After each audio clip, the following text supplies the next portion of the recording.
Hey, this is Heidi Dawson. If you love all things health and wellness and style of any kind, hang out here with me each week. I'm obsessed with never-ending improvement, and it's all in an effort to help each one of us live a wildly successful lifestyle. Subscribe today so you don't miss a thing. Hi guys, welcome to episode 117 of the Wildly Successful Lifestyle Podcast. Just a quick reminder, if you haven't left a rating yet, scroll down, and if you enjoy the episode, go ahead and give me 5 stars. Also, subscribe and share it with a friend. Maybe text a link to this episode. All right, my husband and I were driving down the street the other day, and I noticed something earlier in the day that I hadn't noticed before, but it kept happening all day. And finally, when it happened again, I had to say something to my husband to see if it was just me. So here's what it was. I kept noticing Asian people everywhere we went, and I never have really done that before. And I know it didn't just happen one day that there was an influx of Asians coming into our community. So why was I all of a sudden noticing this everywhere? I mean, the last few weeks, there have been references to the Asian community experiencing hate. And I had been on Instagram the day before, and the Calm app had even posted something about standing with our Asian community, which I was like, well, of course we do. Why would we not? Now, I don't watch the news. I do read it here and there, and so I'm generally aware of what's going on. And because of what was in the news recently, I started noticing more people of Asian ethnicity. My husband said he noticed the exact same thing, and I wonder how many of you have experienced this as well. So there's a function of our brain, all right, that causes us to see things that we are focused on. For example, when I decided I really wanted a Range Rover, I kind of thought it was a little unique. Then I started seeing them everywhere. Once I started really thinking about wanting one and looking at pictures, I started seeing Range Rovers everywhere. Now, they were always there. They didn't just all of a sudden show up.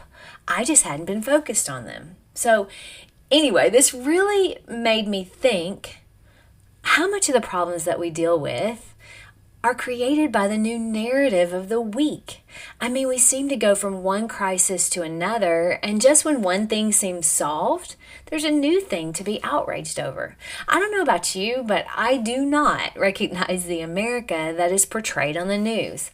I mean, I go about my day-to-day life, and I interact with people of different origins or color every day. And they don't treat me any different because I'm white. And I don't treat them any different because they aren't. And I bet if you're listening to this, you feel the same way. And I live in a pretty diverse community, and I love that so much. And I would venture to say that most Americans feel the same way. And at the very least, most don't go around treating people poorly because of their race. Now, it does happen, and we can never be okay with that, and should make sure that we are not a part of it. But for the most part, America is extremely diverse, generous, and welcoming. And regardless of your origin, you have the opportunity to become anything you want to be.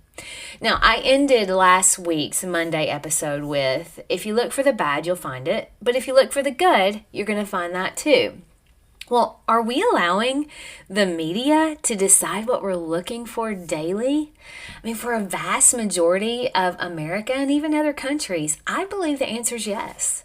Now, if I'm correct in gauging my listeners, I bet you're not sitting around listening to the news 24/7. You're probably like me. You touch base with it, you don't dwell on it, but you're still affected by it. Here's the crazy part. Most Americans are not living that reality. Now, some will say, I mean, of course you say that, you're privileged. And to that, I would say, yes, I am. I'm privileged because I'm an American, not because I'm a certain color. So how do we live in this beautiful world and stay positive without sticking our head in the sand?